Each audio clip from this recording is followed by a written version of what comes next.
controla, são instrumentos de controle do cidadão sobre as contas públicas.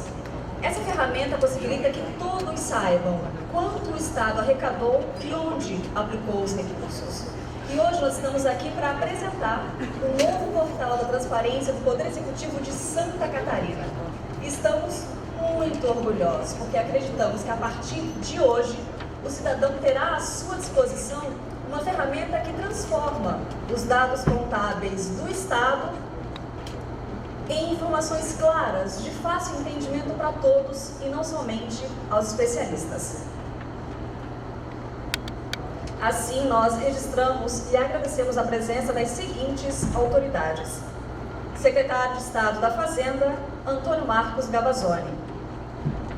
Secretário de Estado da Administração, Milton Martini. Secretário de Estado da Segurança Pública, César Augusto Gruba. Secretário Executivo da Casa Militar, Coronel PM Nildo Otávio Teixeira. Deputado Estadual, Antônio Aguiar. Secretária Executiva da Agência de Desenvolvimento Regional de São Joaquim, Solange Pagani.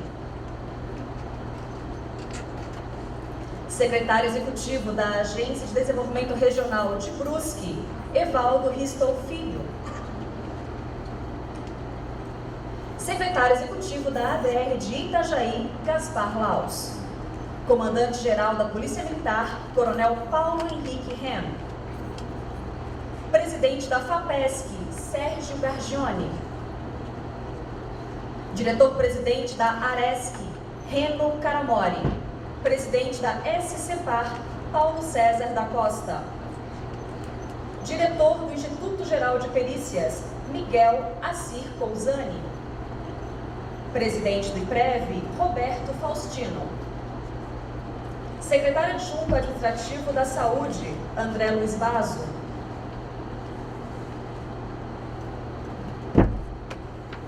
Secretário Adjunto de Comunicação, Hamilton Peluso. Consultora-Geral da Secretaria de Assuntos Estratégicos, Graziele Xavier de Ávila. Procurador da República, André Stephanie Pertuol. Diretores e demais funcionários das secretarias estaduais, presidentes de associações, representantes de empresas e demais convidados. Também anunciamos a presença do delegado-geral da Polícia Civil, Arthur Nitz. E todos vocês presentes também, mais uma vez, muito bem-vindos a essa nossa apresentação do novo portal de transparência de Santa Catarina. Nós convidamos, então, para fazer a apresentação oficial do novo portal de transparência do Poder Executivo de Santa Catarina, a Contadora-Geral do Estado, Graziela Maitain.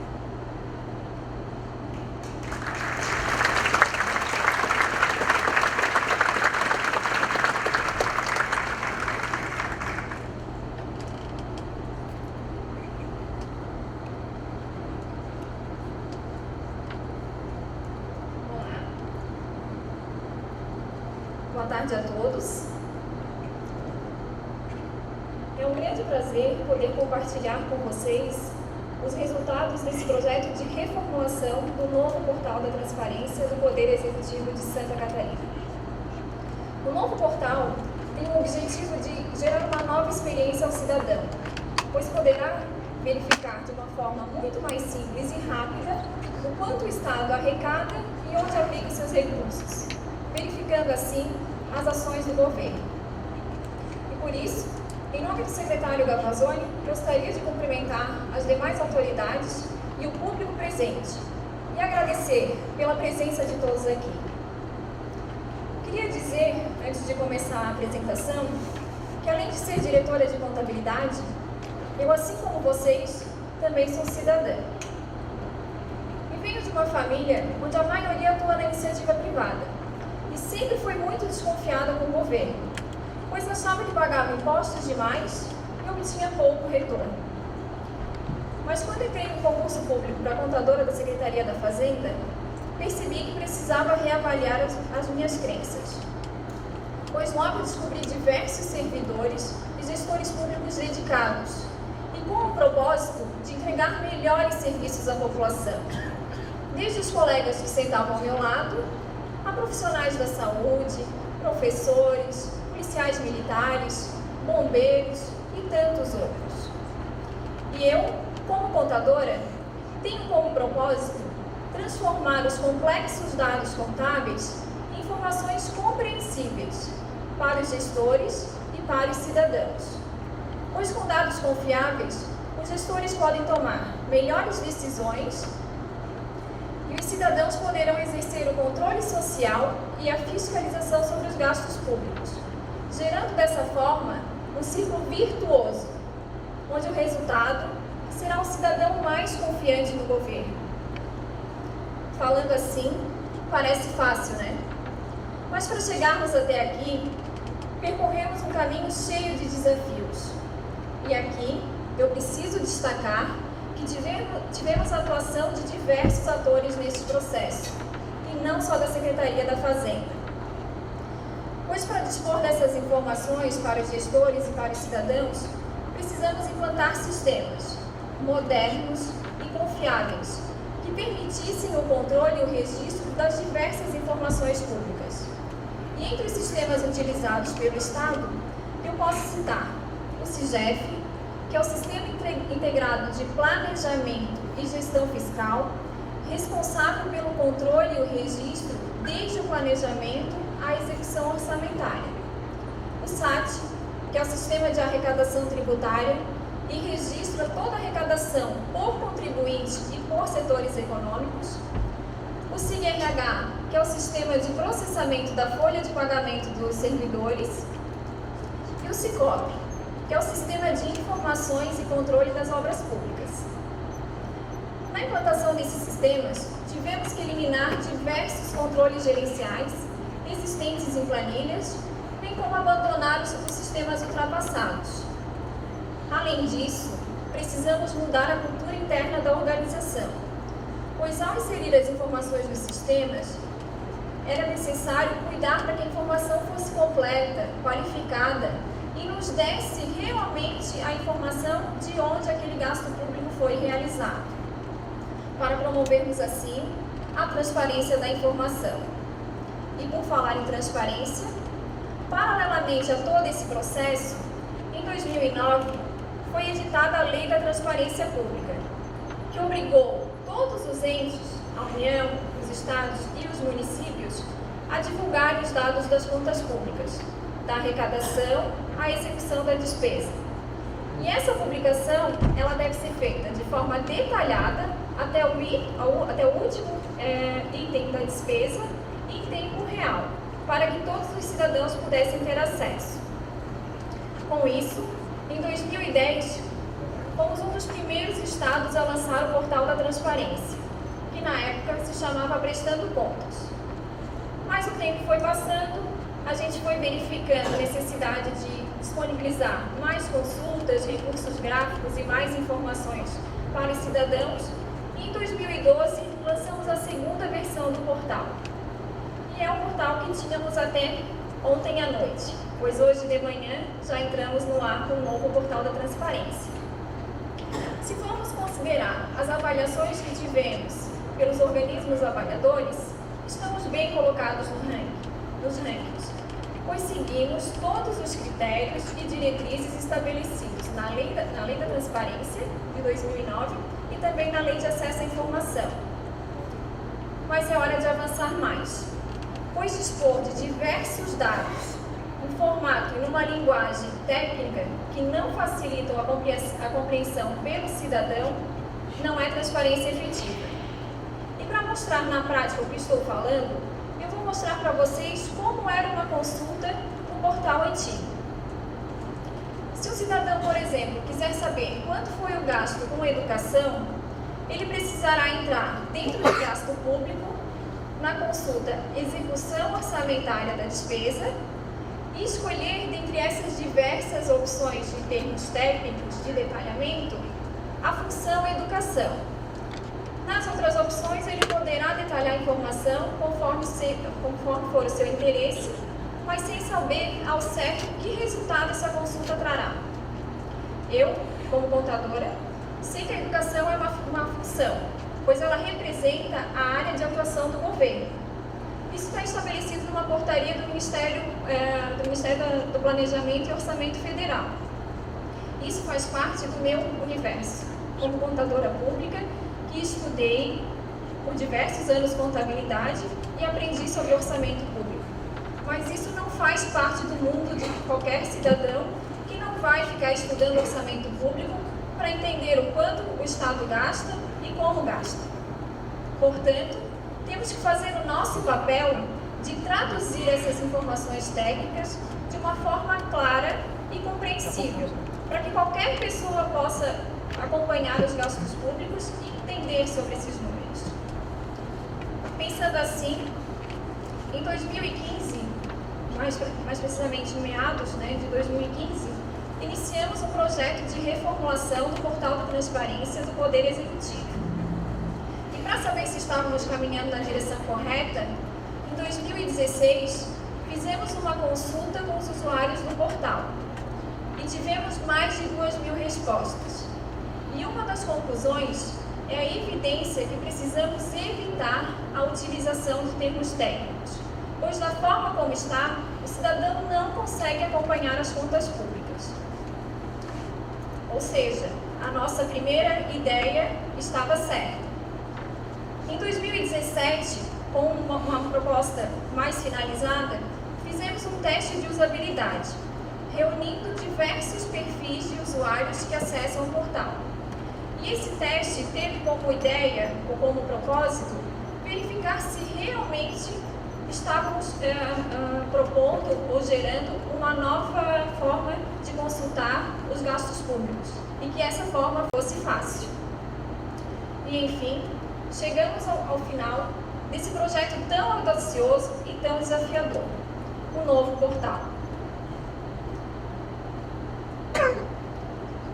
Perceberam que houve uma mudança bastante significativa no visual do portal, não é mesmo? Certo. E além disso, lembra aquela pergunta que eu fiz no início, da dúvida de um cidadão do quanto foi gasto em educação? Agora já está na tela, bem mais fácil. Além dessas, tem outras funcionalidades e outras consultas que poderão ser utilizadas, mas que eu vou mostrar um pouquinho mais à frente. Além de mudar o visual, o que nós sempre procuramos era proporcionar uma nova experiência ao cidadão, pois acreditamos que ele precisa fazer a fiscalização ou acompanhar o desempenho da gestão pública com uma ferramenta que facilite o seu acesso e facilite a sua compreensão. Mas para chegar até aqui, para chegar a esse resultado, precisamos também mudar a mentalidade e a cultura dentro da própria organização, que agora queremos promover para fora.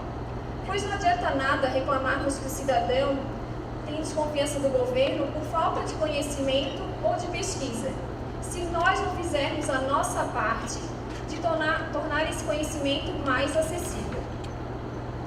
Além disso, uma grande preocupação que tivemos foi atender aos anseios dos diversos públicos do portal, pois além dos cidadãos, temos ONGs, órgãos avaliadores, fiscalizadores, acadêmicos, pesquisadores e tantos outros, cada um com o objetivo de consulta no portal. E atender aos anseios desses diversos públicos num único produto não foi tarefa nada fácil. Mas para isso, buscamos inspiração em diversos exemplos de divulgação das informações públicas pelo mundo, desde portais aqui do Brasil até exemplos bastante interessantes, como o do Reino Unido e do governo de Boston. Mas tudo isso não seria possível se não contássemos com uma equipe multidisciplinar, bastante dedicada e engajada. E aqui, gostaria de fazer o registro do meu agradecimento público à equipe de contadores, os profissionais de TI do CIASC que desenvolveram o portal, dos profissionais da Softplan que fizeram o novo mapa da transparência e da equipe da Brada que fez o novo design do portal. Além disso, tivemos o apoio de diversos servidores dos órgãos do Estado. Então, portanto, queria nesse momento registrar o meu muito obrigada e pedir a ajuda de vocês para saudá-los com os aplausos. Pode ser?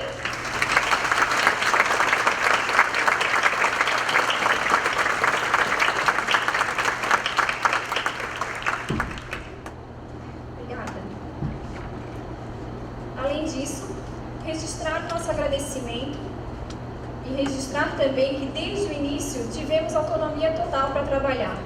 E por isso, secretário Gavazzoni, gostaria de agradecer por ter confiado no nosso trabalho e nos apoiar nessa iniciativa. Muito obrigada.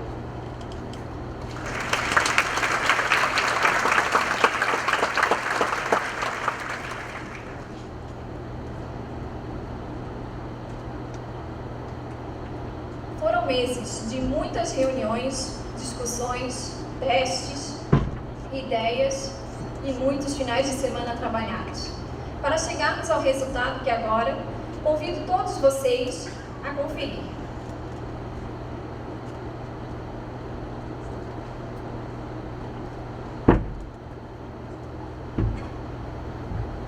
Escolas de qualidade e acessíveis para a população é um direito nosso. E saber quanto o Estado arrecada e onde aplica esses investimentos de forma simples e transparente também. O novo portal da Transparência de Santa Catarina foi reformulado e conta com uma linguagem mais clara, ferramentas de pesquisa e visualização das informações em gráficos e mapas. Já na página inicial você encontra a Pergunta Cidadã, onde é possível montar um questionamento a partir das opções dos submenus e acessar os dados de maneira rápida e simples. Nos resultados, você vê o valor total conforme o ano pesquisado e gráficos para entender melhor as informações. À direita, é possível visualizar os principais valores relacionados à área e uma descrição de cada item para facilitar a compreensão dos dados.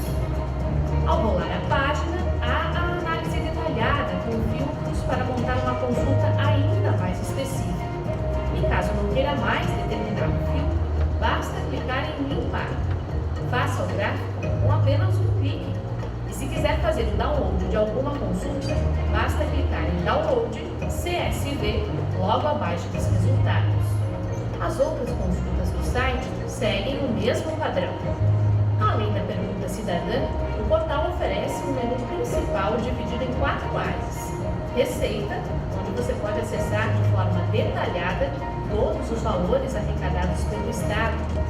Despesa, onde aparecem os gastos do governo para manter os serviços públicos e os investimentos. Responsabilidade fiscal, área para acompanhar a prestação de contas do governo e o cumprimento dos limites da Lei de Responsabilidade Fiscal, além do orçamento do Estado. E a gestão estadual, que reúne uma série de links relacionados à gestão do Estado, como estrutura organizacional do governo, diário oficial, nome público, entre outros. Outras ferramentas disponibilizadas no novo portal são a galeria com as áreas de governo e os seus respectivos investimentos, o mapa da transparência, onde é possível acompanhar as obras executadas pelos diversos órgãos do governo estadual, por meio de fotos, detalhes da licitação e do contrato e informações financeiras. O novo portal da Transparência também oferece instrumentos que ajudam a compreender o resultado da sua pesquisa, como um glossário para tirar dúvidas sobre expressões em termos de contabilidade pública, uma página com as perguntas mais frequentes. E sabe o que é melhor? Você pode usar essas e outras ferramentas pelo seu celular. O portal da Transparência de Santa Catarina foi desenvolvido para o acesso em diversos dispositivos. Agora aproveite você também e faça uma consulta. Acompanhar o que acontece no nosso estado é um direito e um dever de cada um de nós. Faça a sua parte.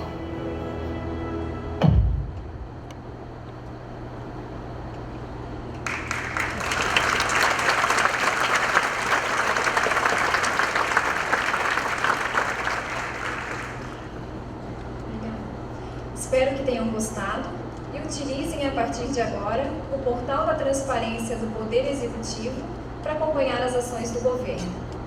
Pois fizeram esse trabalho com muita dedicação e com a convicção de que a verdadeira transparência pressupõe que a informação seja compreendida por todos e não só por especialistas. Feitas essas considerações, alguns podem me perguntar: por que tudo isso? E nesse momento me vem à cabeça uma música que gosto muito. É do grupo britânico Coldplay e se chama A Head Full of Dreams, traduzindo, uma cabeça cheia de sonhos. E sim, eu tenho uma cabeça cheia de sonhos. E um deles é de que um dia, no futuro não muito distante, um cidadão, ao utilizar o serviço público, saia de lá com uma fatura na mão. Não para pagar a conta, mas para saber de forma detalhada todos os custos envolvidos naquele serviço que ele teve à sua disposição. Porque eu acredito que um cidadão mais bem informado poderá mudar a sua consciência ao utilizar o serviço público, que de gratuito não tem nada. Basta imaginar, por exemplo, todos os gastos envolvidos para manter um aluno na rede pública estadual. São necessários materiais didáticos, salário e formação dos professores, energia, internet e tantos outros. Mas por trás de todas essas despesas estão os impostos pagos pelos contribuintes. E com isso, o cidadão sabendo exatamente quanto custa cada serviço público, ele poderá mudar a sua consciência e perceber que o bom uso do recurso público é responsabilidade de todos nós. É uma via de mão dupla. E com isso, eu acredito que teremos uma maior sintonia entre o cidadão e o governo e faremos a gestão pública mais eficiente. O meu muito obrigada pela atenção de vocês.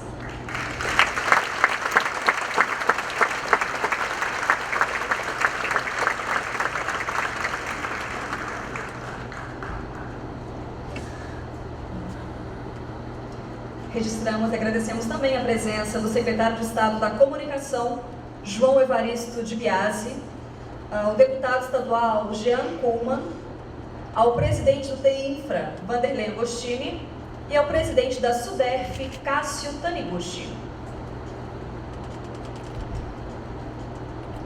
Nós convidamos agora para fazer uso da palavra o secretário de Estado da Fazenda, Antônio Gavazzoni.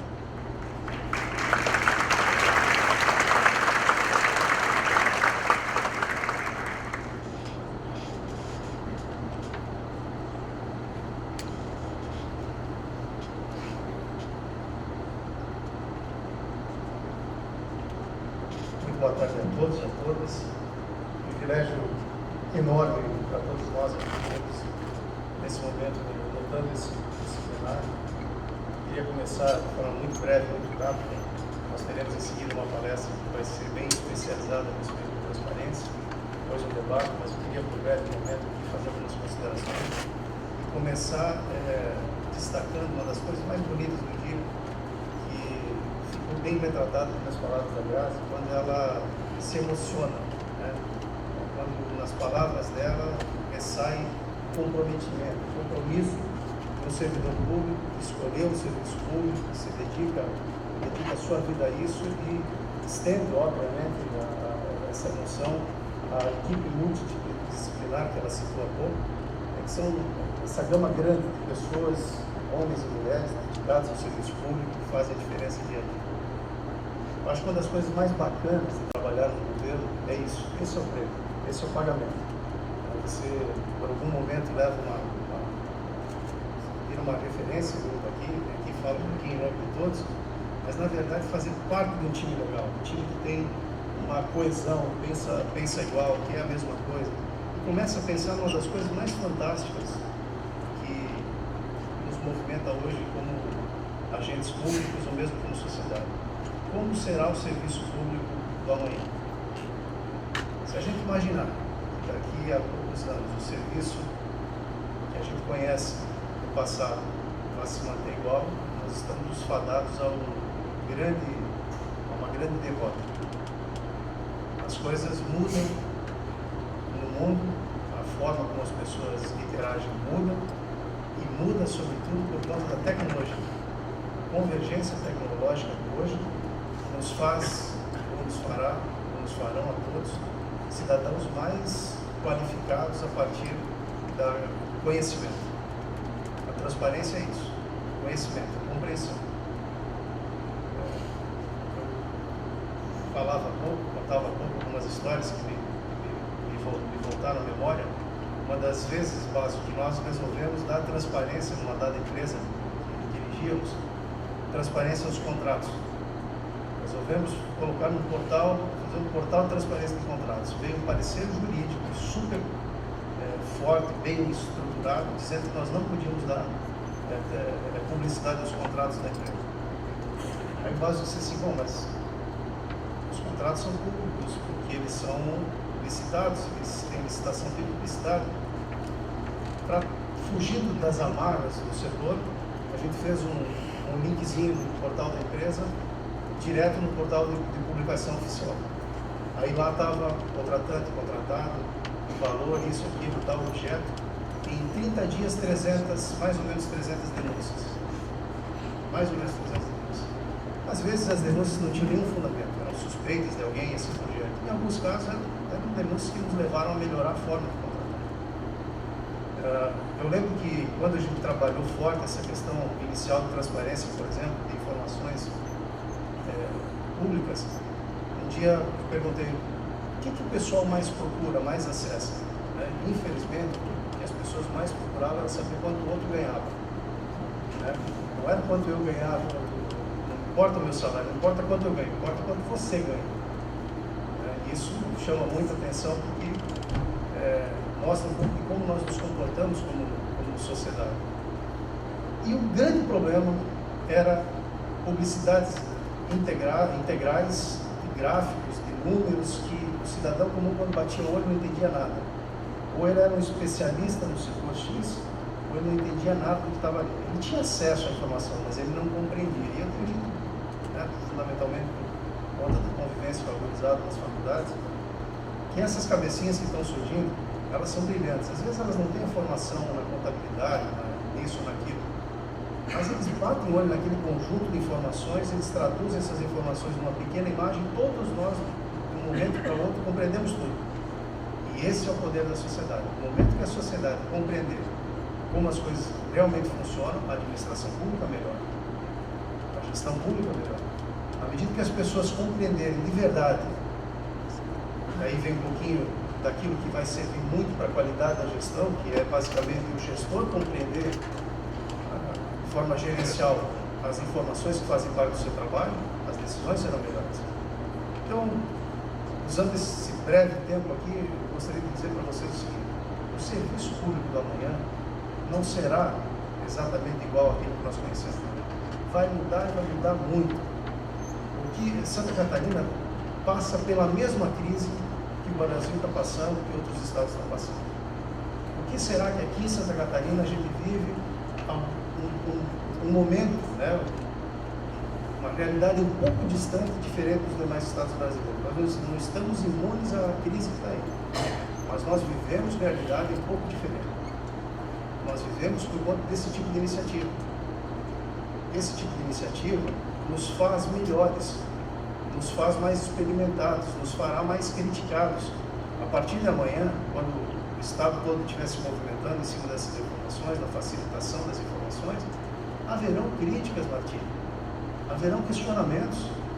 Às vezes, aquilo que a gente fala numa resposta rápida, talvez a gente se engane, às vezes a gente se engana, alguém vai levantar a mão e dizer assim: mas aqui no portal está mostrando que não é bem assim, você está dando uma informação que não está muito qualificada.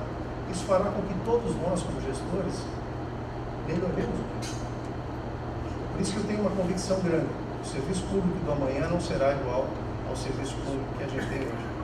Vai mudar por completo. Se o custo de um determinado serviço, se o custo de uma determinada estrutura é incompatível com a qualidade daquilo que ele retribui à sociedade, a sociedade vai levantar a mão e vai dizer assim: eu não quero isso para mim. Eu tenho convicção disso. Os grandes movimentos de massa que aconteceram no mundo nos últimos tempos, eles deram um recado fantástico para todos nós, sobretudo para ela. Eles começam por um sentimento generalizado, idêntico, de uma insatisfação a respeito de um dado tema.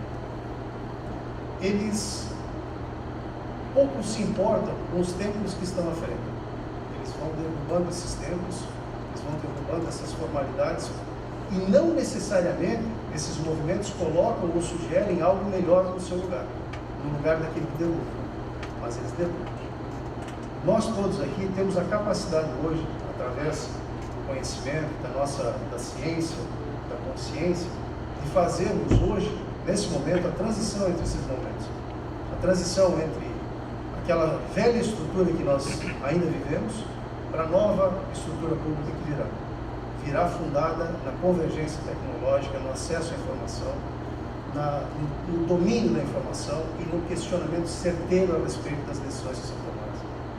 Eu tenho convicção de que se todos nós trabalharmos com a mira no futuro, o Estado que queremos, o Estado que devolve mais e custa menos, porque a sociedade brasileira está cansada de recolher tributo, pagar imposto e, ao mesmo tempo, estar insatisfeita com a qualidade do tributo do serviço que recebe. Até porque agora, fundado na transparência, não só nessas, mas na capacidade de se comunicar com qualquer espaço de informação do mundo, ela consegue comparar a qualidade do seu serviço que recebe aqui em Florianópolis com aquele que tem em qualquer outro lugar do mundo. E essa gurizada que está vindo, que felizmente ela faz isso. Ela investiga, ela olha, ela questiona, ela procura. A gente está mais cansadinho, a gente talvez não faça mais isso com tanta vontade, eles fazem, a gurizada vai atrás. Essa geração que vem vindo atrás de nós vai nos empurrar. Ou a gente faz algo que faça a ponte entre esses dois momentos, ou eles vão tirar a gente da frente e vão fazer alguma coisa. Melhor ou pior não é exatamente a resposta que a gente pode dar. Que vai mudar, vai. Então, eu acredito muito em iniciativas, Graziela, como essa que você liderou. Aliás, eu fico feliz de fazer parte da equipe, né, da Secretaria de Fazenda, do Governo do Estado, com você e com sua equipe, com todos aqueles que se dedicaram a um trabalho como esse. Não é do dia para a noite, não começa, né, de um momento para o outro. Isso tem que ser muito pensado, tem que ser testado, tem que ser desenvolvido. Isso deriva de um esforço, né, maior do que aquele comprometimento ordinário no servidor público. A Grazi falou, finais de semana, noites, é muito trabalho. Então, eu queria pôr em relevo essa dedicação de vocês, esse comprometimento de vocês, e dizer que dá um orgulho grande fazer parte disso. Vocês tiveram a parceria do CIASP, você citou aqui a Softplan, a outra que fugiu aqui, tiveram a integração de outros organismos, mas todos imbuídos nesse mesmo propósito, fazer uma coisa que nos coloque logo, se estivermos certos, em um caminho certo, bem orientados pelos organismos de controle, todos eles, em primeiro lugar em transparência pública no Brasil.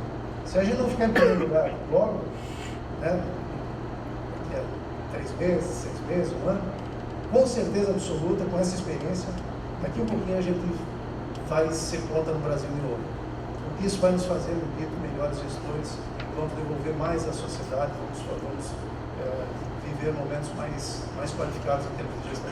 Então, obrigado pela presença de todos. Vamos para a palestra que vai ser proferida agora. Grande abraço. Por fim, o governador está um pouco atrasado, ele vem do interior do estado, mas vai chegar aqui daqui a pouco, tá bom? Grande abraço a todos.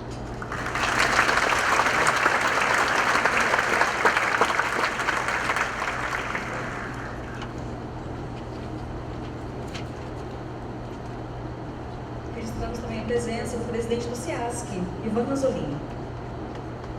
Chamamos agora o jornalista Fabiano Angélico, consultor da Transparência Internacional no Brasil, para apresentar sua palestra Transparência, primeiro passo para a integridade. Fabiano Angélico tem 10 anos de experiência nos temas transparência e controle social. É autor do livro Lei de Acesso à Informação, Reforço ao Controle Democrático.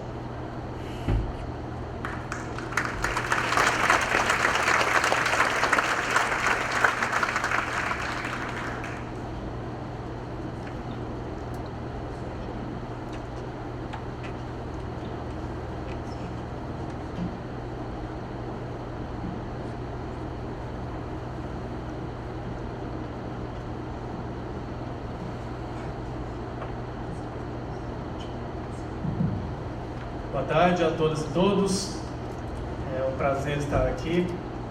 Agradeço o convite do Governo do Estado, da Secretaria da Fazenda, parabenizo a liderança do secretário Antônio Gavazzoni. Eu acho que é bastante salutar a gente destacar que quando existe esse empenho que o secretário acaba de mencionar,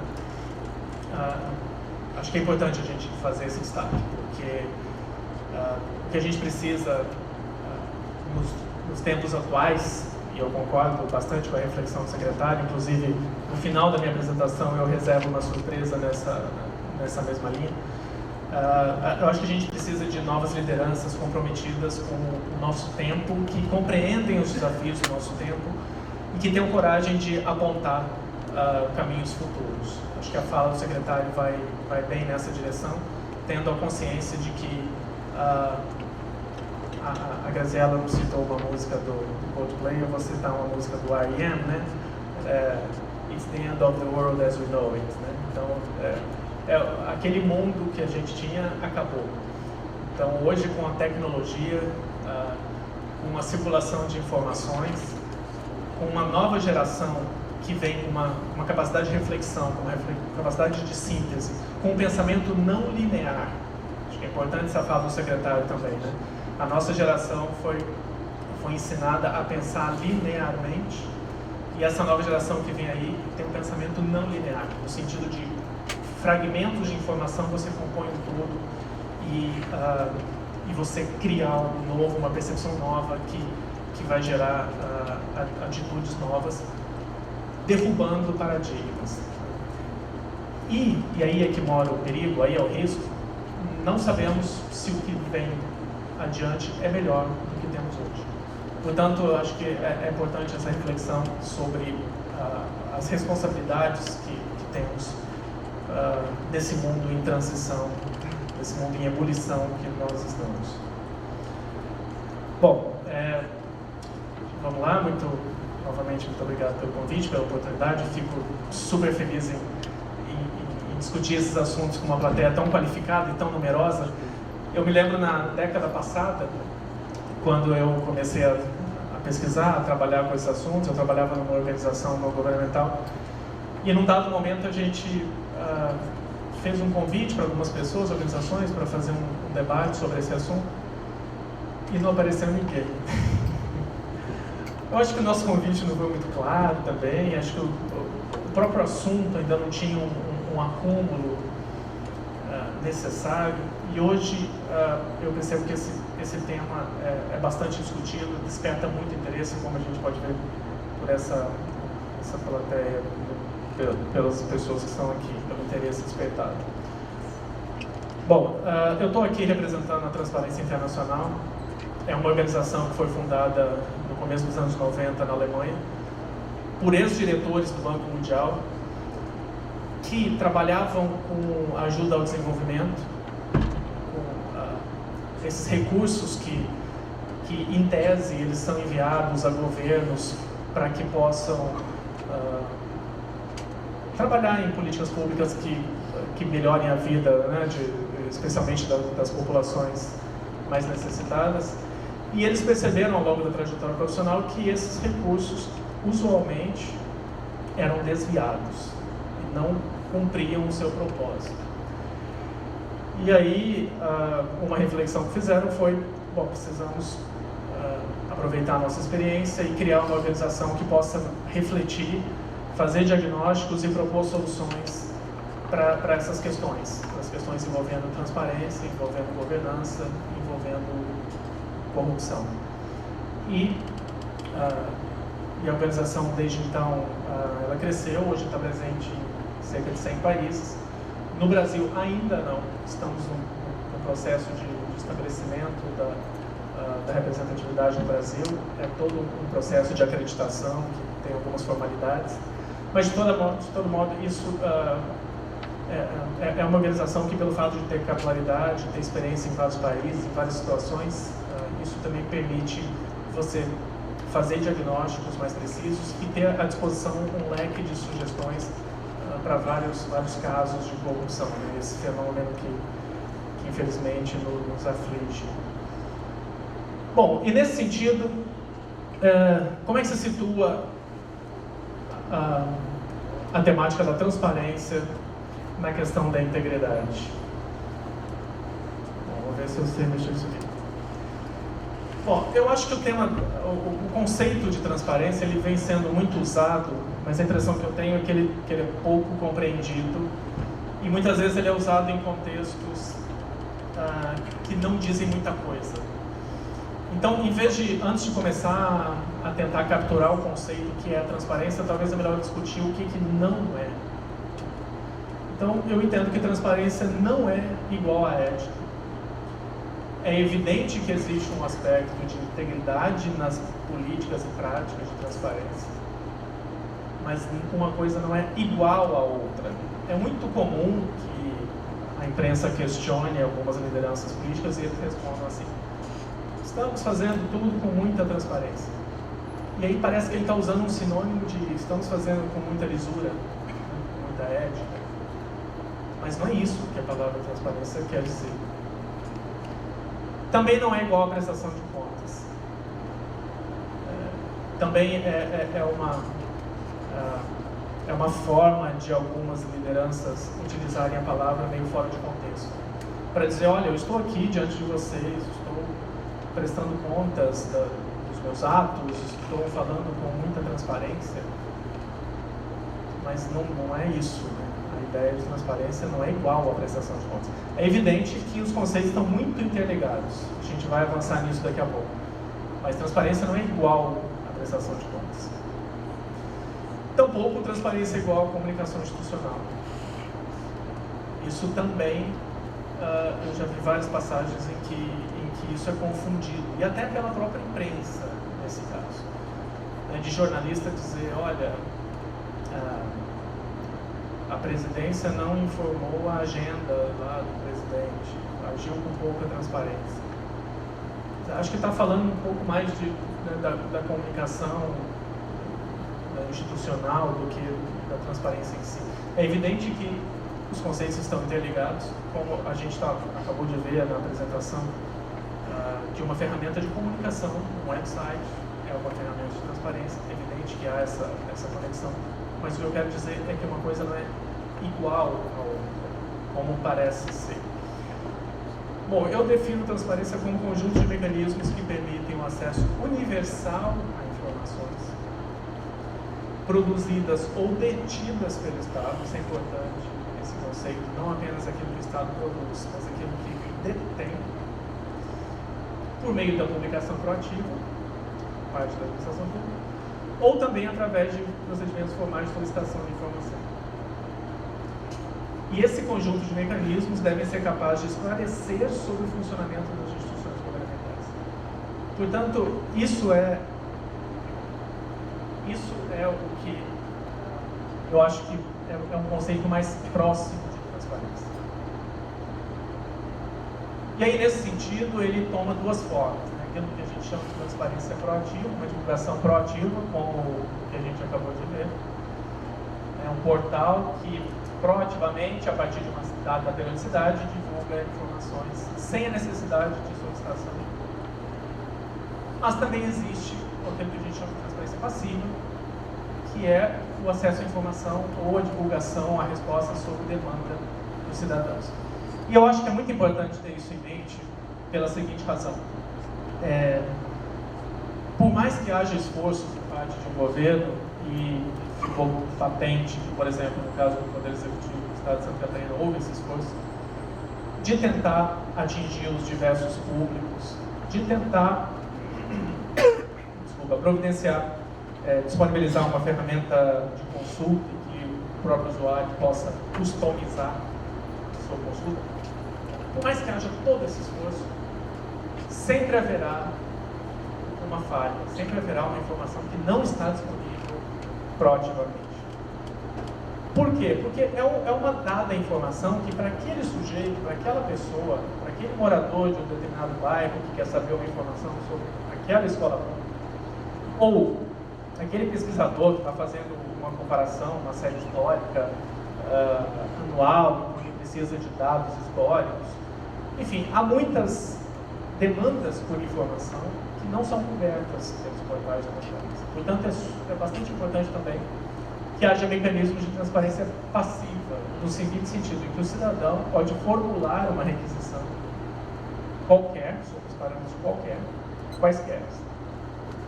E o Estado tem a capacidade de dar uma resposta adequada.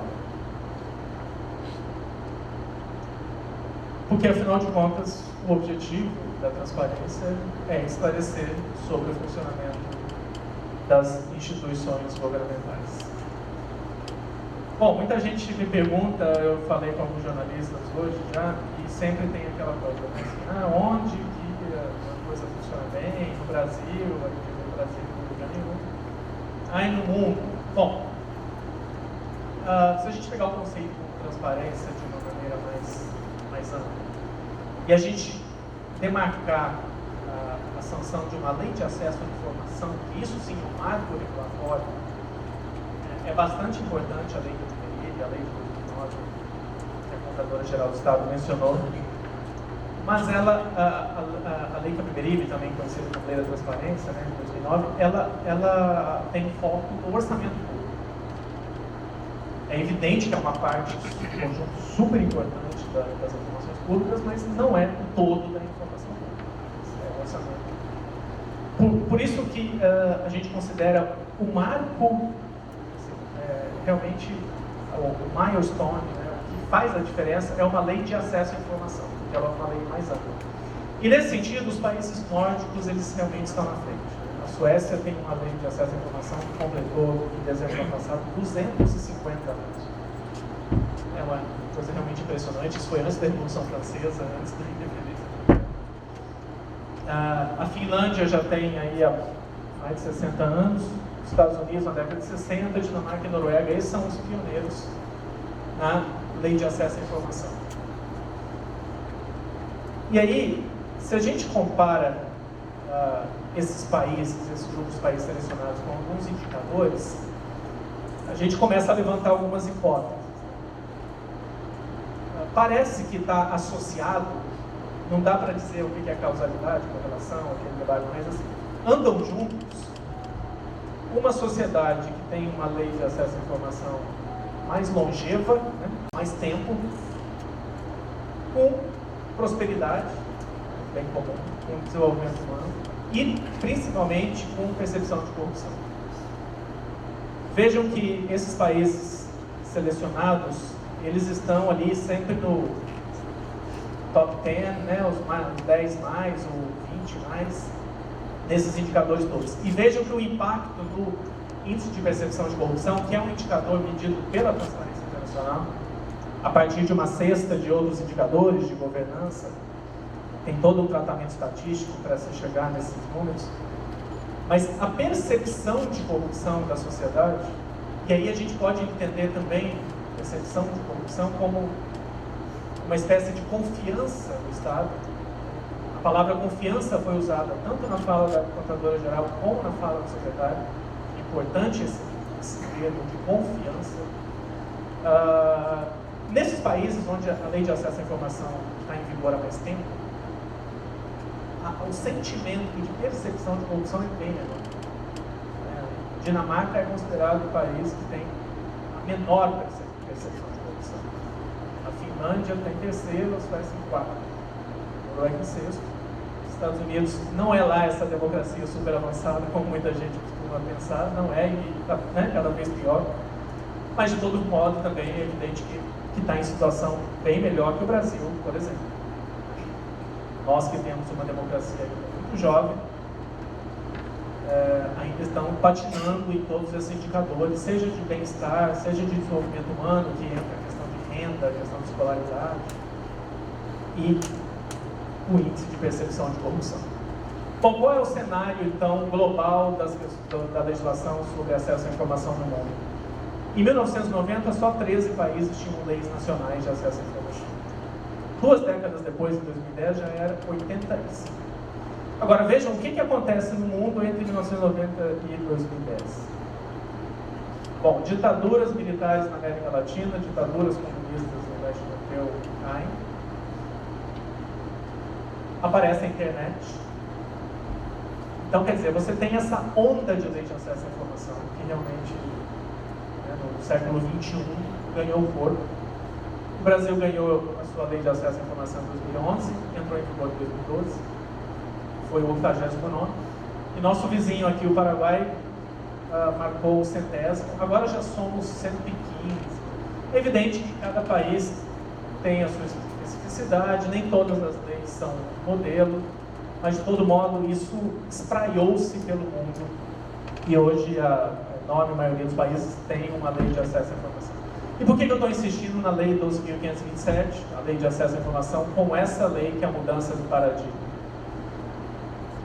Porque a partir dessa legislação passa a ficar explícito no arcabouço legal brasileiro que a transparência é a regra e o sigilo é a exceção. Nesse sentido, e aí eu acho que é uma questão interessante a se perceber, a lei de acesso à informação, que a gente também chama de LAI, a LAI não detalha o que precisa ser publicado, mas o que não pode ser publicado. Olha que interessante. E por que isso? Porque a lógica é a seguinte: já que a transparência é a regra e o sigilo é a exceção, o importante é cuidar da exceção, delimitar a exceção. Porque, by default, no padrão, toda a informação é pública. Portanto, a gente precisa cuidar do que não pode, especificar o que não pode ser precisado. E mais do que isso, uma vez delimitado esse conjunto, criar responsabilidades em cima dos gestores públicos que detêm essa informação. Isso não pode ter vazamento, isso não pode ser precisado, porque isso seria prejudicial ao interesse público se fosse. Portanto, esse escopo, sim, é preciso cuidar. Agora, todo o resto é passível de divulgação. A transparência é a regra. É nesse sentido que a lei de acesso à informação é um marco de uma mudança de paradigma. E veja a diferença, por exemplo, de outras leis de transparência, como a lei já citada, a lei Capinderini e a lei Na lei Capinderini existe uma discriminação do que precisa estar disponível publicamente em termos orçamentários, despesa e receita. Portanto, tem ali um checklist. Precisa isso, pode ter. A lei de acesso à informação não é isso. É tudo, com exceção muito rigorosa daquilo que, pelo interesse público, não deve ser disponibilizado. Bom, nesse sentido, qual que é a lógica aí? Por que existe todo esse impulso para que a transparência pública seja implementada por meio de leis, ferramentas? Qual que é a lógica por trás disso tudo? A ideia é que a transparência pode levar, atenção, pode, né, não é automático, mas pode levar a momentos melhores. Por quê? Porque permite avaliações mais precisas acerca das políticas públicas a partir das informações disponibilizadas. Portanto, a ideia é a seguinte: se você tem dados primários, confiáveis, temporais, atualizados a respeito das políticas públicas, você consegue fazer uma avaliação mais precisa, mais temporal, e consegue democratizar essas avaliações também. Portanto, não é apenas um ou outro conjunto, uma outra autoridade que vai ter acesso a essa informação, são todas as pessoas. Portanto, elas podem construir avaliações diversas. E a partir dessas avaliações e análises, pode haver correção de mundo, o que resulta em melhores políticas públicas, por sua vez gerarão um bem-estar coletivo. Então, quer dizer, trata-se aqui de você ter um diagnóstico mais preciso, que possa fomentar um tratamento mais adequado para curar o paciente, para que ele consiga funcionar bem. A lógica toda por trás das políticas de transparência é essa. Simples assim. Agora, é evidente que para você partir de uma coisa e chegar a outra, é um longo caminho. É preciso percorrer alguns passos, é preciso que os contextos tenham algumas características para que uma coisa leve a outra.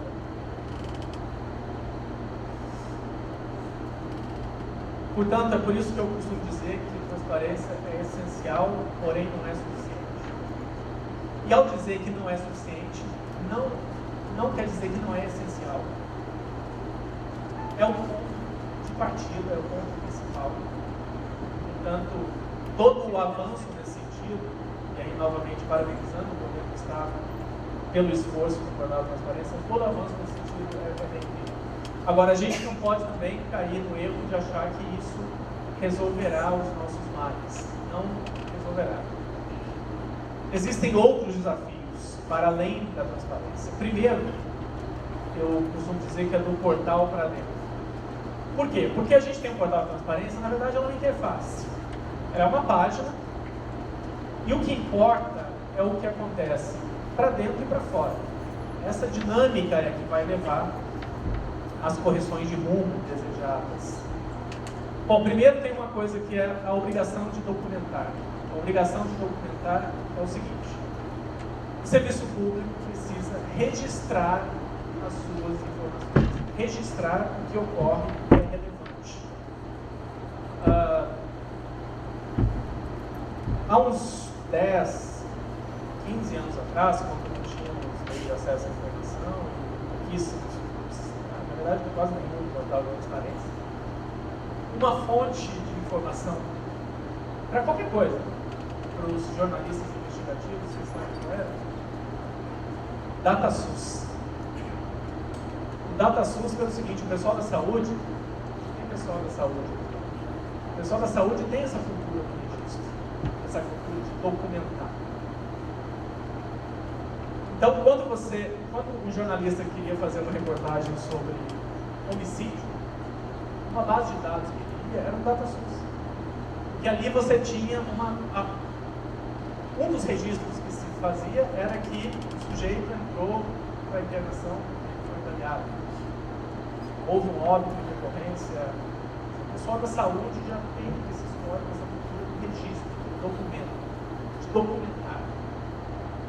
Portanto, o primeiro desafio é assim: é preciso documentar e registrar o que está acontecendo, para que depois a gente possa pensar em disponibilizar essa informação, ou talvez não, é informação sensível. E em prol do princípio deve ser divulgado, mas isso é uma segunda perspectiva. Primeiro que tem que documentar. Segunda coisa, a gestão adequada de dados. Achei bastante interessante na apresentação da Contadoria-Geral do Estado, que ela citou alguns sistemas. Eu achei bárbaro essa iniciativa de compartilhar, porque as pessoas muitas vezes não conhecem, né? Não sabem que existem vários sistemas de informação, que existe uma miríade de dados na gestão pública, e que um esforço que tem que ser feito é o da gestão dos dados. Porque você precisa que os sistemas possam dialogar, que você possa ter um repositório único, que possa ter uma camada de integração, alguma tecnologia para que as informações possam estar acessíveis de maneira mais facilitada. Até porque para uma secretaria, uma determinada informação é matéria-prima. E a mesma informação é produto para outra secretaria. Portanto, é bastante útil, inclusive em termos de gestão, que haja esse compartilhamento de informações, essa gestão adequada dos dados, por meio de integração dos sistemas ou integração dos próprios dados. Portanto, existe aí um desafio de gestão documental, eu estou falando mais de dados, sistemas de informação, base tecnológica, mas também de documento, papéis, né? Tem isso. Então, isso é um desafio da transparência que muitas vezes é pouco comentado, pouco nada comentado. E além disso, eu acho que existem os desafios do portal para fora, quer dizer, da relação do Estado com a sociedade. Eu acho que um dos principais desafios é levar a informação relevante a públicos-alvos específicos. Uma crítica e um comentário, às vezes, é injusto, né, que se faz de alguns esforços de transparência proativa, é o de que aquela informação não é útil. A informação não serve para nada, não serve para produtividade. E muitas vezes essas críticas têm alguma razão, porque as pessoas buscam informações específicas. A administração pública tem muita informação, mas para as pessoas, muitas vezes, o que importa é uma informação muito específica. Ela quer saber por que a obra que está dentro do seu bairro está atrasada, o que está acontecendo. Ela quer saber sobre a escala dos médicos, do SAMU, ela quer saber a respeito do aditamento de um contrato X. Então, existem informações específicas que muitas vezes ela não consegue encontrar. E além disso, além de fornecer informação útil, é importante promover o debate qualificado. Então, já que a ideia, inclusive isso foi mencionado também aqui já, a ideia é fomentar o controle social, é importante que haja espaços onde a sociedade tenha realmente voz. Porque de pouco vai adiantar se alguém no seu computador, sozinho, em sua casa, detectar alguma informação que lhe parece que faz sentido, meio duvidosa, ou que revela algum indício de corrupção. De nada vai adiantar se essa pessoa sozinha se der conta disso. Se ela não tiver um espaço onde ela possa verbalizar isso, e mais ainda, um espaço onde o Estado realmente considere o que foi dito. Por isso é muito comum que jornalistas, hoje mesmo eu ouvi essa pergunta de alguns jornalistas que vieram falar comigo, como é que faz para o cidadão comum? Assim, a gente tem muito, eu acho, aqui no Brasil, essa coisa do cidadão, o cidadão individual, o cidadão. Agora, o cidadão, sozinho, se ele não tem um lugar onde ele possa colocar o que ele descobriu, onde o Estado possa ouvir de maneira realmente, não apenas ouvir, mas incorporar, interiorizar aquilo que foi colocado, de pouco vai adiantar a transparência. E o Brasil tem uma tradição de espaços participativos. O orçamento participativo é uma prática que é estudada no mundo inteiro, é uma boa prática. Os conselhos de política pública, que sim, muitas vezes são organizados, sim, sabemos que muitas vezes não estão a serviço de causas públicas, alguns conselhos, alguns conselheiros. Agora, são espaços de interlocução entre Estado e sociedade. E nesses espaços, a transparência pública pode fazer uma diferença enorme. Um debate realmente qualificado entre Estado e sociedade. Portanto, essa questão de levar informações relevantes a todos os alvos específicos também passa pela questão do controle. Tanto o controle social quanto o controle institucional. Eu ouvi que temos aí o Procurador da República, o Ministério Público Federal é bastante importante no sentido institucional, o Tribunal de Contas. O Legislativo faz o papel de freio de peso, em relação ao Executivo, então também é um instrumento de controle institucional. Portanto, a transparência também pode permitir aos controles acessar a informação um pouco mais de facilidade e, a partir daí, executar uma auditoria mais qualificada, porque como funciona quando não existe transparência? Muitas vezes o auditor, as pessoas que trabalham em órgãos de controle, elas precisam pedir uma informação para um ente que está sendo investigado, Quer dizer, você está avisando o investigado que, olha, estou de olho nessa questão. Isso dificulta uma auditoria mais resultado. O ideal é que a informação esteja disponível publicamente. E aí, o controle institucional se beneficia da transparência. Isso também é um ponto mencionado. A gente fica nessa fantasia do cidadão comum, agora se esquece. Quem faz o controle institucional são só os diretores. Quem é capaz de fazer um controle social realmente efetivo, que tenha voz, legitimidade, para que o aparelho do Estado absorva aquelas críticas, sugestões, indicações, para promover correções de ponto? Essa é a ideia. Muitas vezes são coletivos, organizações da sociedade civil que trabalham em grupo. Por isso que eu acho que não percamos de vista a coisa do cidadão comum. É claro que a ideia é que democratizemos o acesso à informação para que todas as pessoas possam participar do processo. Agora, também não endeusemos o cidadão comum. O cidadão comum, ele pouco pode fazer sozinho. Agora, é claro que ele, quando tiver informação e puder se conectar com outros espaços e outros grupos, isso vai fortalecer a cidadania. Isso sim. Agora, não tenhamos ingenuidade de pensar que o cidadão comum, sozinho, vai fazer qualquer diferença nesse processo. Bom, agora os desafios da sociedade. Eu acho que também foi uma passagem que eu achei bastante interessante sobre também os deveres dos cidadãos, os deveres da sociedade. Eu acho que primeiro é exigir o cumprimento da lei. A lei de acesso à informação é uma das melhores. Existe um ranking para medir, né? A gente sempre essa coisa das avaliações dos rankings, né? Para medir a qualidade das leis de acesso, a qualidade não em termos de implementação, né? Em termos do texto da lei, que ele prevê legalmente.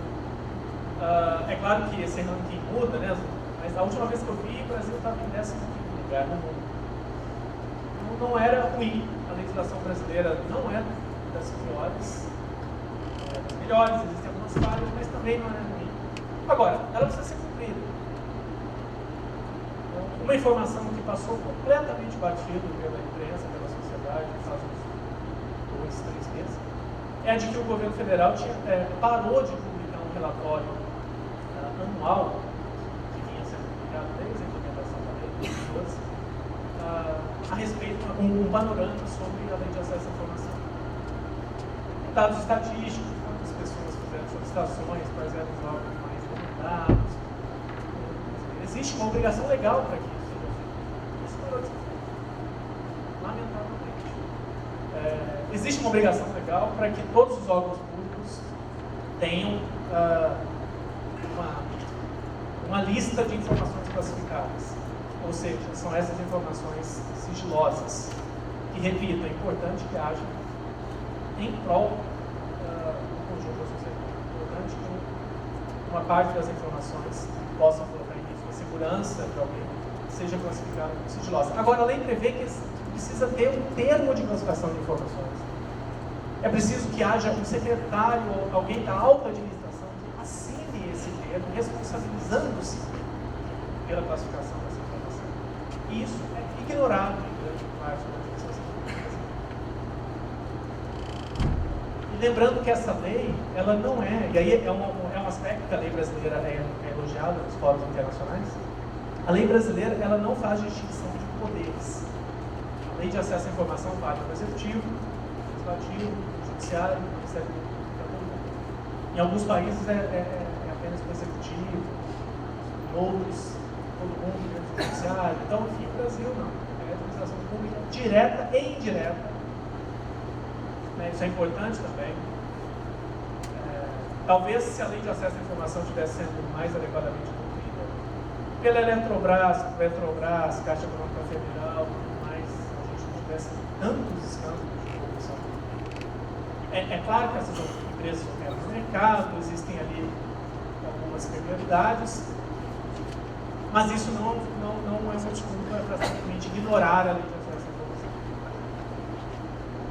Portanto, um desafio que a sociedade tem é conhecer a lei de acesso à informação, e aí todos os outros conjuntos, como a lei da PDI, a lei de responsabilidade fiscal, e exigir o devido cumprimento. Tá bem. E uma das formas de fazer isso, claro, é demandar dados, demandar relatórios, demandar justificativas ao não cumprimento. Acho que isso é uma coisa que as universidades podem desempenhar um papel, as associações como o OAB podem desempenhar um papel cívico nesse sentido de questionar as autoridades por que não está cumprindo a lei, qual é o impedimento. Eu acho que o Ministério Público Federal tem um trabalho bacana nesse sentido também, né, de avaliar o cumprimento da lei e não só isso, né, informar que seria aberto ali um procedimento investigatório para eventualmente sancionar os gestores que não estavam cumprindo as leis. Eu acho que é nesse sentido que é importante caminhar. E claro, também demandar espaços qualificados de participação. Demandar uma política de participação, um diálogo permanente entre os estados e os infomediários. A literatura científica acadêmica a respeito de transparência, participação, accountability, controle, vem falando muito no infomediário. O infomediário é o quê? É o intermediário da informação. Quer dizer, aqueles grupos mais organizados, que têm mais voz e legitimidade, para, a partir das informações tornadas públicas, realizar análises e recomendar políticas, recomendar, inclusive, sanções. Então, os infomediários são chave aí nesse diálogo também. E, novamente, naquela perspectiva de que o cidadão comum, sozinho, pouco pode fazer. E, é claro, o uso intenso das tecnologias para ampliar essa legitimidade. É importante deixar registrado que isso aqui não é uma defesa de que os cidadãos só existem como sujeitos coletivos. Não é isso. A questão é como dar voz e legitimidade para a sociedade. E aí, nesse sentido, a tecnologia pode ampliar essa legitimidade. Uma crítica que se faz a muitos espaços de participação, conselhos de políticas públicas, que eu mencionei há pouco, é que são espaços capturados. São espaços que alguns interesses não muito republicanos se estabelecem ali. E toda a ideia pensada, né, aquele sonho, né, que o contador geral mencionou, aquele sonho das pessoas que desenharam essas páginas, de que aquilo pudesse ser um espaço de interlocução saudável, qualificada entre Estado e sociedade, aquilo vai por terra. Porque as pessoas que estariam ali para representar a sociedade têm interesses republicanos. Uma das formas da gente romper com isso, mas ao mesmo tempo manter o histórico de interlocução que já existem nesse espaço, é o uso intenso de tecnologias. No sentido de que a informação vai ser compartilhada, mas não apenas por aquele que tem assento, aquele conceito.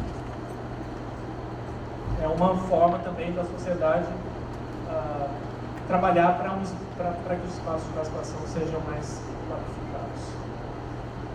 E um outro desafio da sociedade, eu falei aqui dos órgãos de controle, é construir espaços de interlocução com órgãos de controle interno e de controle externo. Toda a literatura, boa parte da literatura recente sobre accountability social, controle social, tem demonstrado isso, que o controle social funciona melhor quando ele funciona em parceria com o controle institucional, fomentando, incentivando o controle institucional a agir. E muitas vezes essa interlocução é benéfica também para os órgãos de controle. Eu acho que agora eles estão começando a se dar conta disso.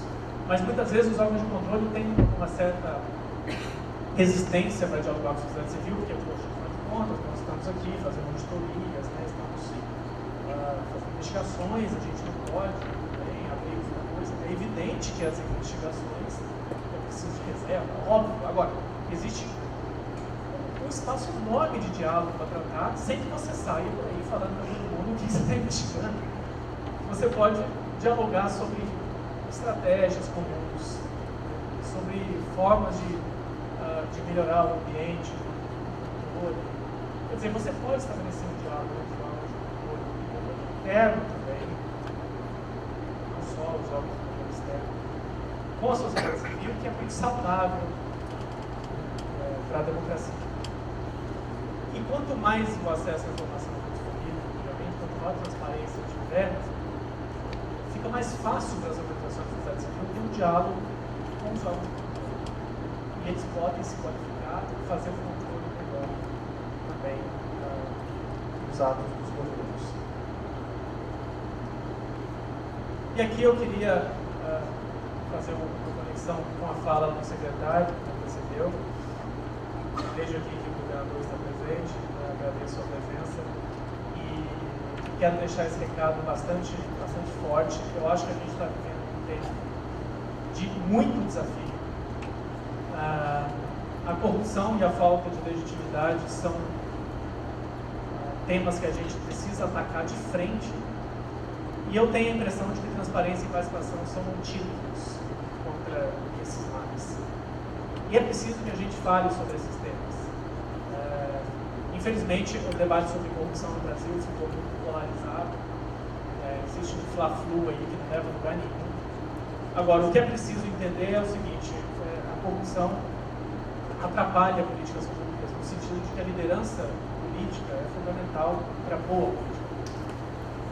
De nada adianta a gente ter servidores qualificados, apaixonados pelo serviço público, se o topo da hierarquia não está interessada em políticas, práticas, desenhos em prol da coletividade. Se o topo do Estado, a alta administração, está comprometida com interesses particularistas, interesses empresariais, interesses partidários ou republicanos, as políticas públicas não saem do lugar. É claro que vai haver ali, né, enfim, existem uma certa linha na literatura acadêmica que fala que não, a corrupção ela tem que existir, enfim, em algum grau, ela é aceitável. Eu sou de outra linha, eu acho que não. É evidente que para a corrupção existir, alguma política pública tem que estar em curso. Claro, né, algum tipo de serviço público tem que ser prestado. Por quê? Porque os contratos, eles precisam estar rodando. Portanto, é claro que corrupção não é igual a uma política pública zero, péssima. Corrupção muitas vezes é igual a uma política pública provavelmente bem sucedida, porque precisa acontecer. Agora, se houver uma disseminação menos sistêmica de corrupção, é claro que vai haver mais atenção dos gestores públicos e mais comprometimento da autoesfera, da autoadministração, no sentido de desenvolver políticas voltadas ao bem comum. E aí, nesse sentido, eu quero voltar de novo na questão de que a gente está vivendo um momento realmente muito diferente, em que é preciso pensar que o mundo hoje mudou completamente. Então, um diálogo franco, uma transparência radical são fundamentais e, para mim, são oportunidades de salvação da democracia. Sem esse movimento, que é doloroso, que não pode ser feito sem grito, mas sem esse movimento, existe um risco daquilo que o secretário colocou também na fala dele, de que a gente vive um momento em que os movimentos derrubam o que existe, e a gente não sabe o que vem a seguir. Pode ser que seja uma coisa pior do que vem a seguir. Portanto, eu acredito que o momento agora é de radicalizar a transparência com muita responsabilidade para não divulgar informação que possa colocar em risco a saúde, a segurança das pessoas, mas radicalizar a transparência no sentido de obediência à lei de acesso à informação, que é regra, e também um diálogo muito franco, sem promessas irrealizáveis, muito aberto à sociedade. A sociedade parece, eu tenho essa sensação de que às vezes prefere dizer uma verdade, ouvir uma verdade dura, do que sentir que está sendo enganado. Portanto, eu acho que a gente está nesse momento bastante desafiador. Eu acho que exige coragem e responsabilidade das nossas lideranças, mas eu acho que a gente tem os instrumentos para construir. Muito obrigado a todos e todas.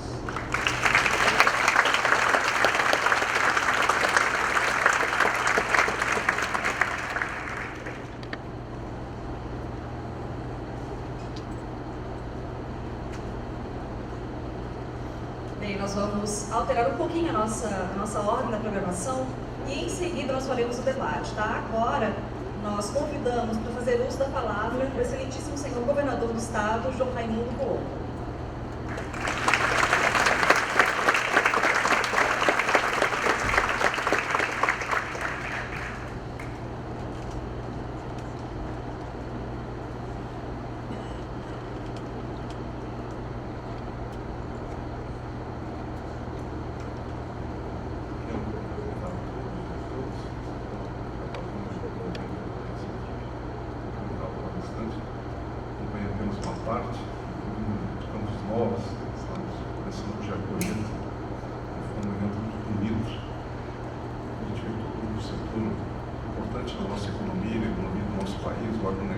Comemorando uma boa safra, um bom ano, né? Então tinha uma energia muito positiva lá, que deixa a gente muito seguro também para enfrentar o nosso ano aqui, né? Para poder proteger a nossa sociedade, o emprego, o desenvolvimento, o equilíbrio fiscal do nosso Estado.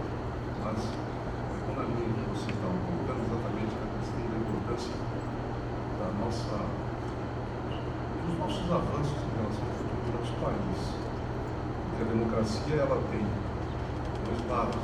Um é o lado da comemoração pela liberdade que ela oferece, mas há também uma exigência dela, que é a responsabilidade que a gente tem que ter. E hoje nós temos uma sociedade, graças a Deus, muito mais ativa, mobilizada. Nós temos instituições muito sólidas, que pese todos os desafios, eles têm sido duros, e elas têm respondido bem à sociedade. Isso dentro de um princípio básico e elementar de organização social, de mobilização, organização, e nós estamos discutindo aqui o estágio mais elevado e fundamental, que é a conscientização. Uma sociedade tem que fazer escolhas, ela tem que estar preparada para influenciar as escolhas. Senão vira meio que massa de manobra. E a transparência, o acesso à informação a todas elas, é que vai dar a qualidade, né, na evolução do processo que nós temos. Senão vira quase um processo político, que é bom que tem, é um instrumento, é um recurso fundamental, mas esse processo não pode ser partidário, é um político na sua essência, na sua grandeza, na sua enorme representação. E para o gestor público, a transparência é a arma mais importante que a gente tem. Não erra porque quer. A gente erra às vezes porque não tem informação, não sabe o que está acontecendo. O processo de poder, como é extremamente isola, um livro muito interessante, Memórias de Adriano, um livro antigo do imperador romano, mostra exatamente o que acontece, né, numa gestão, um gestor muito político. E a gente fica surpreso com determinados caminhos, pessoas que assim, não têm noção do que aconteceu. Então, eu acho que a sociedade ganha muito com o avanço que nós podemos praticar aqui, de transparência, de organização interna, de qualidade dos dados, de oferta desses dados à população. Acho que Santa Catarina evoluiu, nós temos uma equipe muito boa, um pessoal muito determinado, chegamos num bom estágio, mas esse processo está muito em evolução. O acesso a isso é importante que a gente se dedique. As pessoas que fazem a história do Estado, a gente passa ante o dever da gente, que é uma missão temporária, mas muitos fazem porque a sociedade tem esse acesso, o Estado tem esse poder. Nós temos um processo em curso, que você está colocando, nós entramos numa crise, e essa crise tem várias faces, né? É a face econômica, a face política, a face institucional, a face dos desafios que são muitos, né? E nós temos que estar preparados para contribuir com a nossa cidadania, para onde nós podemos ir. E é muito fácil, nesse momento, você perder o controle da situação. Esse risco existe, a gente não pode estar cego a essa realidade. Tenho certeza que não vai acontecer no Brasil, mas a gente tem que ajudar. E a sociedade está muito rigorosa com a gestão pública. Existem os aproveitadores que criminalizam a gestão pública, que não é o caminho. Nós temos leis, elas estão sendo cumpridas. Eu acho que tem que haver uma reforma institucional no país, não adianta só trocar as pessoas, tem que trocar o modelo. Isso é um desafio que a modernidade exige. O Brasil aprovou uma PEC que trata claramente dos gastos públicos, vai organizar. Nós temos que ter a coragem de analisar a previdência, os desafios que nós temos. Coragem, aliás, que o Estado de Santa Catarina já fez naquilo que a lei permitia que nós fizéssemos. Nós conseguíssemos, nas reuniões de governadores, ninguém acredita. Eu disse, olha, em Santa Catarina a gente já fez a reforma, nós conseguimos subir de 11 para 14%. Escala 11 para 12, 12 para 13 e para 14. E foi uma guerra. Todo mundo colaborou. Não houve uma redução. Agora, a grande dificuldade é incluir nesse processo os militares. Mas em Santa Catarina já estão incluídos também. Vai ser quase impossível os poderes participarem. Não, todos os poderes participam. O modelo foi construído de comum acordo entre todos. Isso foi possível. Exatamente isso que aconteceu. Uma visão de que nós precisamos construir esse processo de estabilidade no processo de previdência, é uma responsabilidade nossa com o nosso tempo e com o futuro. Né? E, claro, a visão fica aberta para a discussão. O Brasil precisa fazer uma reforma política. O modelo que nós temos hoje, ele está podre. Né? Ele não tem chance de dar certo. Ele é ruim para todo mundo, é ruim para o político, é ruim para a sociedade, é ruim para quem analisa a política. O modelo errado não tem como você ganhar o jogo, você vai perder. Não tem chance de dar certo. Eu fico impressionado com que a gente não consegue avançar. São coisas simples, legislação simples. Qual é o parlamento do mundo que funciona com 30 partidos? Você tem que dar na voz para os líderes, você leva 4 horas para votar na mão de uma rua, se for o caso, no Congresso Nacional, na Câmara dos Deputados. Uma lei ordinária, você coloca, você proíbe